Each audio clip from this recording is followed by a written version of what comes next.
Happy to be here, Tracy. Good to talk to you.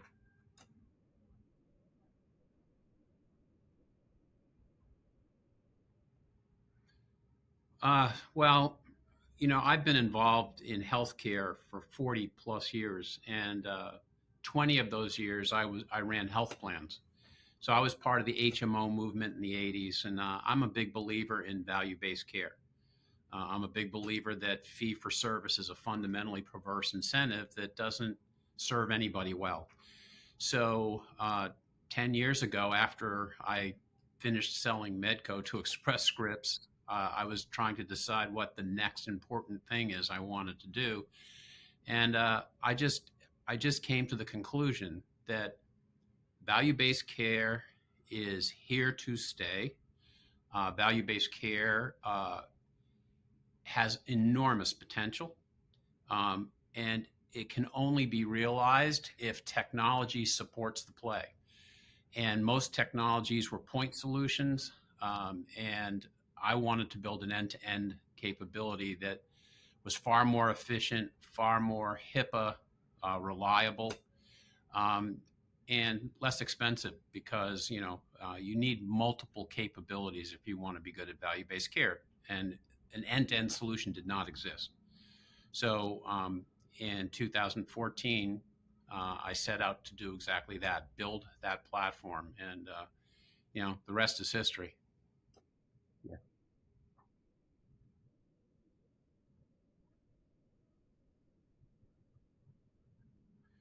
Well, fee for service is the traditional way that physicians, hospitals, basically anybody who provides any form of healthcare, they get paid for units of service. They get a fee for a service. Some people call it fee for volume, meaning you get rewarded for doing more and more and more. It doesn't mean that the patient needs it. It doesn't mean it's the right thing for the patient, but the incentives are to do more and more and more. And by the way, the incentives are to do it in the most expensive places you possibly can. Um, Value-based care aligns incentives, so you really get rewarded by driving positive health outcomes, meaning stay well, be proactive, keep people out of the hospital, keep people out of the emergency room. And there are various ways to do that. One is called primary care attribution, where physicians are given a population to manage, and they are rewarded for doing a good job relative to high quality outcomes at low cost. Uh, then you have something called prospective bundles, which is a way of looking at an episode of care and saying, you know, I'm going to give you this much money for all the things involved around this episode of care. And you can either make money or lose money depending on your efficiency, but it makes you think, how do I spend this money wisely to get the best outcome? And so it just changes the behavior. And then finally, there's something called capitation. All are value based care. And quite honestly, as delivery systems, as physicians move into value based care, they start with upside only rewards. They don't go immediately to taking big risk because they're not experienced at managing it. But over time, we see a nice migration to taking more risk because the rewards are better. And so we take a lot of pride when we watch the delivery systems we work with progress because they are getting more competent at managing risk and delivering care uh, under these new rules that we call value-based care.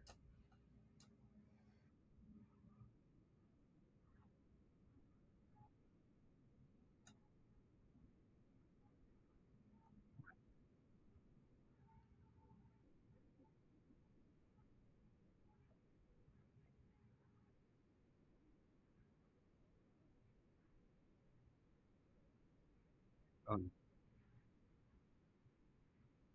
no, I always from day one, in August of 2014, we partnered with our private equity firm, GTCR. I laid out a business plan um, when I got them to partner, and it was to build this end to end capability with various types of analytics, care management capability, uh, payment technologies, including capitation and bundles, all over a single source of truth. So when you say I started as an analytics company, you're right. The first thing we built was value-based care analytics, and we built it from scratch. Meanwhile, we were, and the reason we built it is what I had in my mind didn't exist anywhere, so I couldn't go buy it. But while we were building that, we also were shopping for those other components, which we found. So we do have care management technologies, population health technologies, workflow. We have capitation and bundles, claim engines, and other forms of analytics that we purchased. So it all came together, but it took us some time. I mean, we started the company in 2014. We launched value-based care analytics in 2016 under a different name. It was called Isaac back then. And then we did an acquisition. Took us forever to find our first acquisition. That was 2018. That was Global Healthcare Alliance. And then we bought the rest of the pieces in 2020. So, it took us time to find all the right pieces, but it was always the vision, always the plan.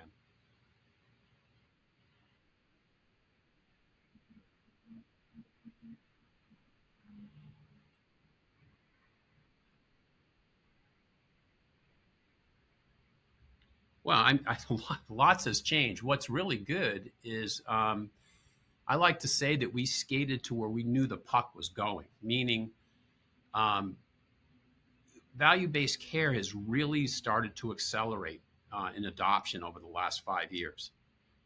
We started with no membership on a platform. We now have over 60 million members on a platform. We have 82,000 employers on our platform. We have 450,000 providers, and that includes over 500 big health systems. You know, we've got 35 health plans, both national and regional health plans, all on our platform using various parts of our capabilities. So um, that's rapid growth. To grow to 60 million lives in 10 years. And what's amazing is our pipeline has never been bigger, meaning, his people are trying to move to value-based care. Our services are needed, and we're seeing exponentially increasing sales, which I think is all just a great story. It's great news.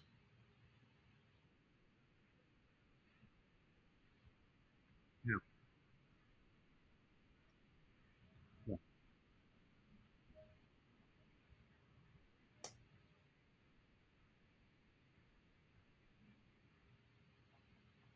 Well, I'm proud of the platform that we have built. We stayed true to mission. From day one to 10 years later, the mission was solid. We stuck to it, and it's doing incredibly well. I'm proud of that. I'm also proud of the 1,000 plus employees that we have. We have an amazing team of people who are all now very passionate about the role we play inside the healthcare infrastructure. It's powerful. So I love to see my people doing well too, and excited about their jobs. That's rewarding.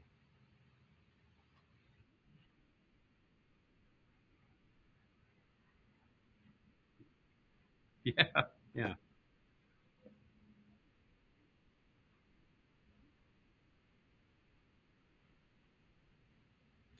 Well, I would tell you that there's enormous room to continue our growth. So first and foremost, it's important we continue to grow. But tied to that, we have to continue to innovate, right? Because uh, there are so many different ways we can use the enormous amounts of data we have to find insights that make the healthcare system operate more efficiently. And so, what I'm particularly excited about is the artificial intelligence, and the power of that new technology. We're already doing AI today, but we've just scratched the surface. You think about it, we have over 4 petabytes of data. uh, longitudinal data, and to apply AI to find insights and enable our delivery systems to do an even better job. That's exciting. So we'll be spending money on that for sure, and watching that grow in the future. Yeah.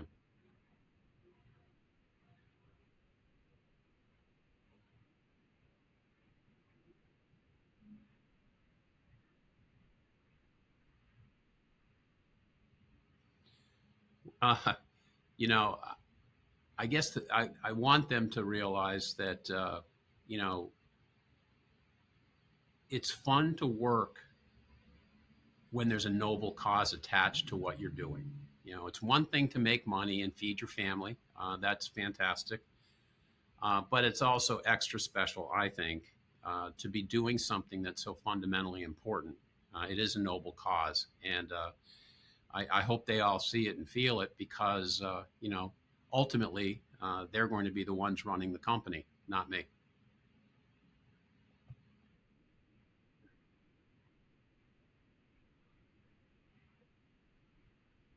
Well, thanks, you, thanks, Tracy. I appreciate it.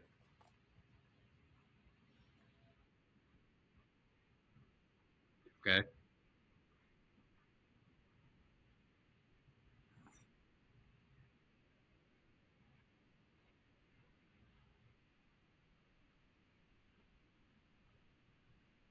Yeah.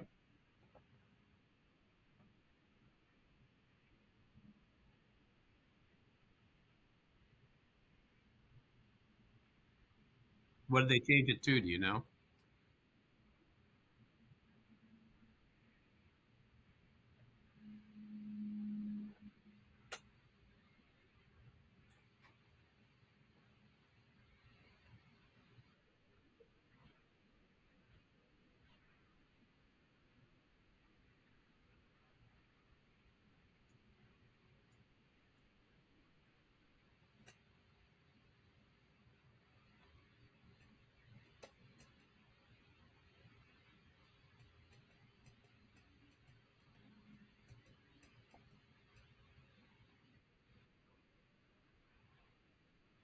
Okay.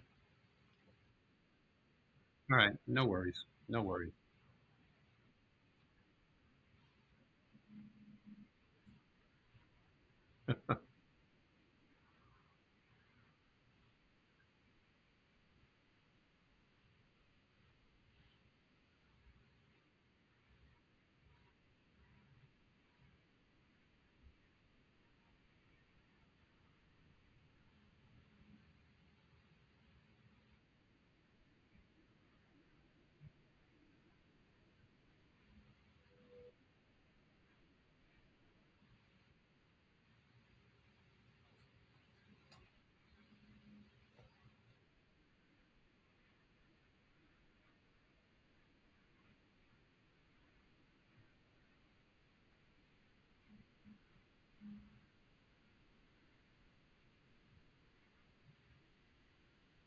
Thanks, Tracy.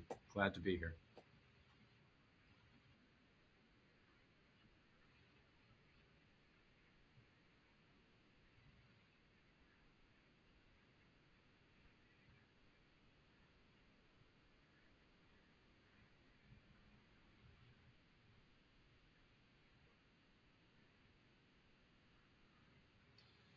Well, I think it starts with getting delivery systems to accept the challenge to move away from what uh, from a fee for service.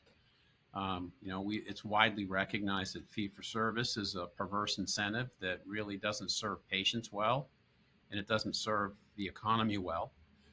It misaligns incentives relative to keeping people healthy, keeping them out of the hospital, keeping them out of the emergency room. You know, we need to pay for healthcare in a different way, and the shift is occurring. You know, we today Cedar Gate has 60 million lives on our platform. We are serving those that are being asked to move to value based care. We're serving providers, over 450,000 of them. We're serving 35 different regional and national health plans, and we're serving 82,000 employers. Uh, all of whom care about high quality and efficient economics that support the play. Healthcare inflation is incredible.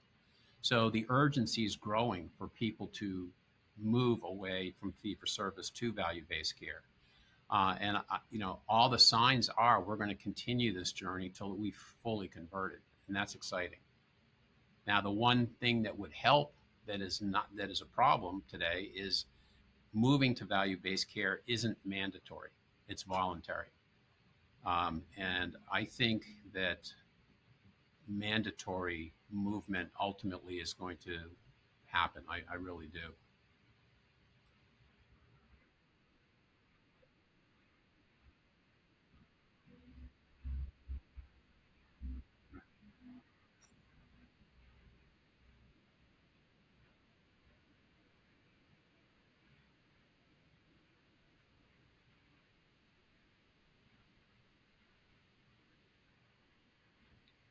Yeah, healthcare is delivered in multiple different places by multiple different people for a single patient.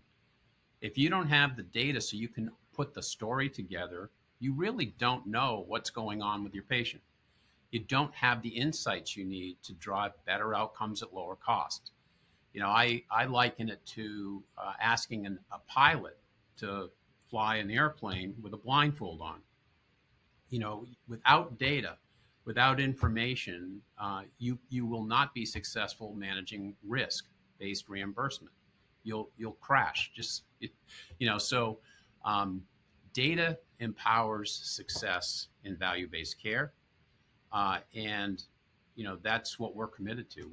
We take over 50 different types of data um, for our customers, depending on their use cases, to help them navigate risk based reimbursement.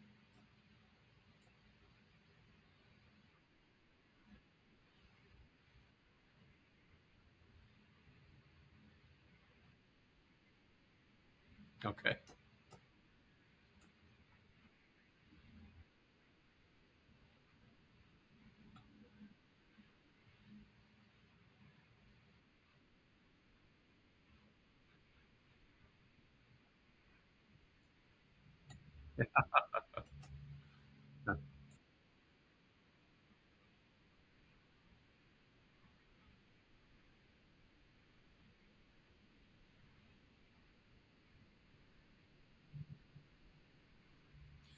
Well, Cedar Gate today sits on over 4 petabytes of data, longitudinal data around patients.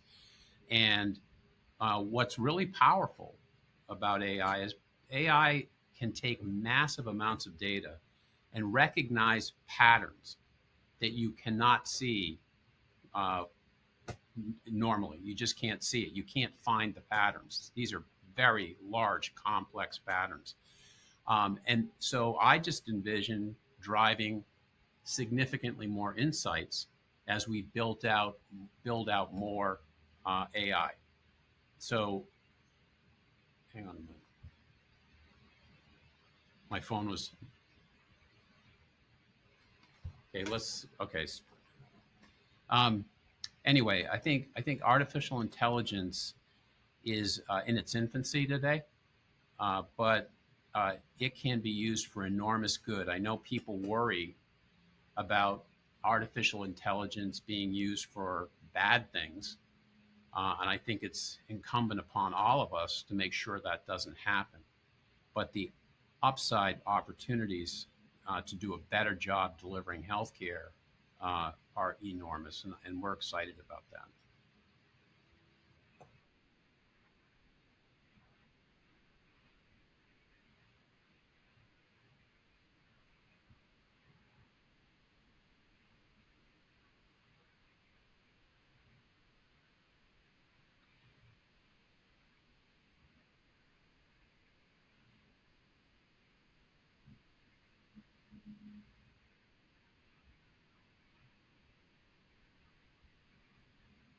Because people are not incented to work together.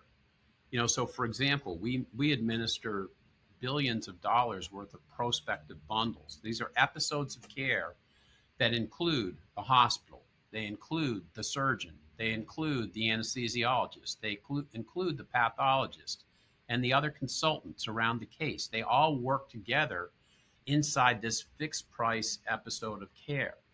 Um, Fee for service doesn't encourage them to collaborate that way to drive better outcomes at lower costs.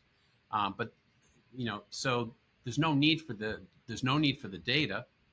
They just do their thing and they just get paid, and it just doesn't matter. But in value-based care, you're incented to collaborate. And then you say, well, if I'm going to collaborate well, I need more information. And now it matters, and you want to see it. You want to understand how you can do things better. Are we managing care tied to clinical protocol? Are we deviating from clinical protocol in a way that drives less than optimal outcomes? You can learn these things with data, and you know, physicians are asking for it as they're moving into these risk-based arrangements.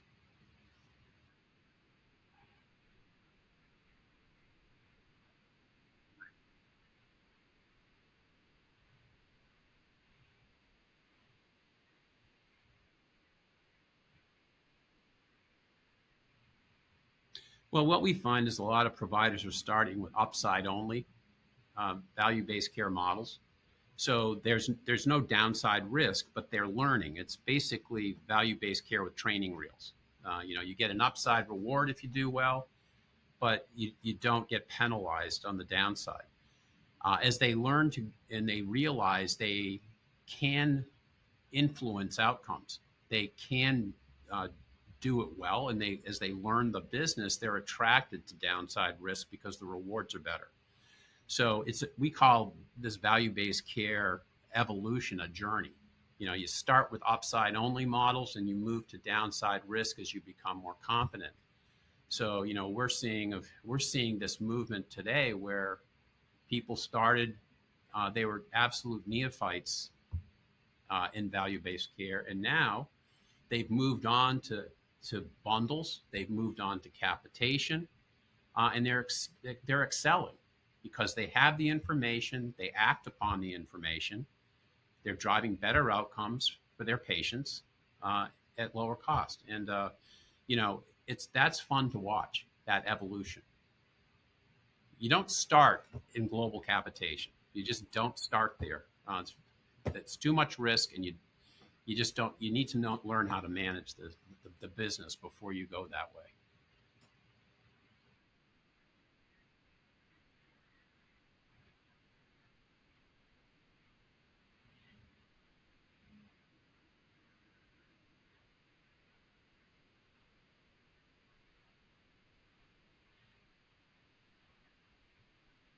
Yeah, we're seeing it. We're seeing it every day. And I won't say we've achieved the ultimate goal, but we are absolutely well on our way. We're seeing dramatic change in the way healthcare is delivered, and it's all positive. I'm excited about the future as I look at the way Medicare, the federal government is moving to value-based care. The commercial health insurers are pushing value-based care. It's more than an evolution; it's a revolution right now. It's exciting.